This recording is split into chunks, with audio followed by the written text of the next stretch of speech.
Selamat berjumpa kembali bersama saya, Budiman Sujatmiko di kelas Inspirasi Budiman.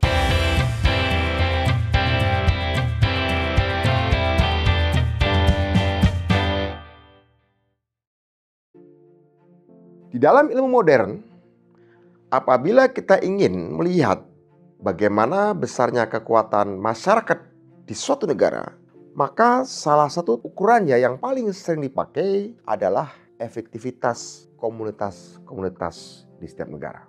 Salah satu buku yang menjadi salah satu patokan dari bacaan ini adalah buku berjudul Bowling Alone yang ditulis oleh Robert Putnam. Di sana, di buku itu, dia menggambarkan bagaimana kondisi di Amerika Serikat sebenarnya sudah sangat memprihatinkan.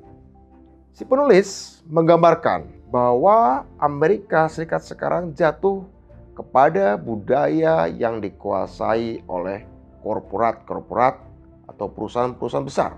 Pagi kerja dan pulang malam lalu tidur. Hal ini membuat manusia kemudian terbiasa dengan urusannya sendiri-sendiri.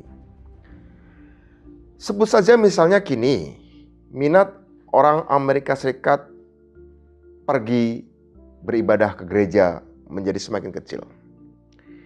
Keinginan berkumpul dengan orang yang mempunyai minat yang sama kian jarang.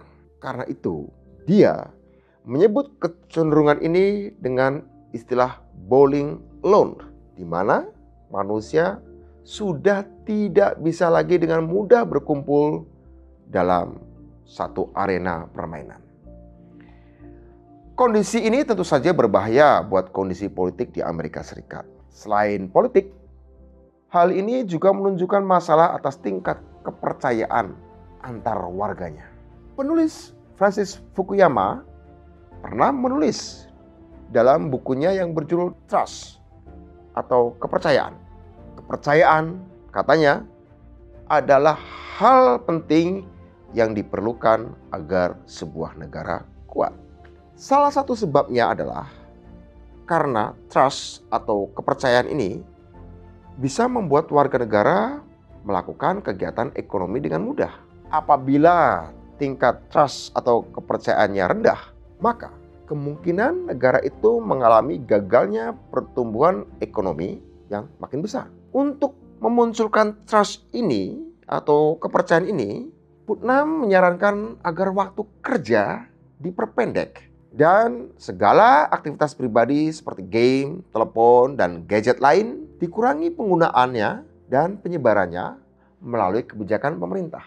Francis Fukuyama melihat kurangnya aktivitas antar warga ini disebabkan karena semakin besarnya aktivitas hiburan yang bersifat makin personal.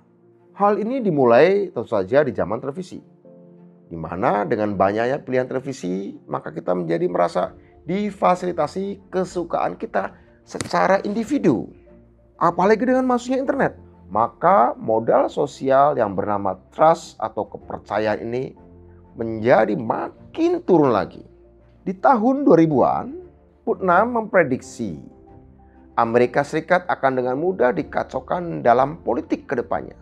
Untuk itu, seharusnya, kata dia, ada bonding and bridging, ikatan dan jembatan. Bonding itu bergaul dengan sesama, dan bridging itu bergaul dengan kelompok-kelompok yang saling berbeda. Semua ini adalah cara untuk kita meninggalkan ruang busuk kesumpekan yang terjadi di lingkungan sosial kita. Mungkin kita bisa belajar hal ini juga buat Indonesia. Kesimpulannya, kita harus makin banyak melakukan kegiatan bersama dan bertukaran pikiran, bukan bergunjing, tapi bertukar pikiran secara langsung. Selain itu, kita juga harus sering bertemu face to face dengan orang yang memiliki kesamaan pikiran dengan kita dan juga bergaul dengan orang yang berbeda pikiran dengan kita agar kita bisa saling paham. Dan dengan demikian, kita akan mampu menumbuhkan trust atau rasa percaya di antara sama warga bangsa.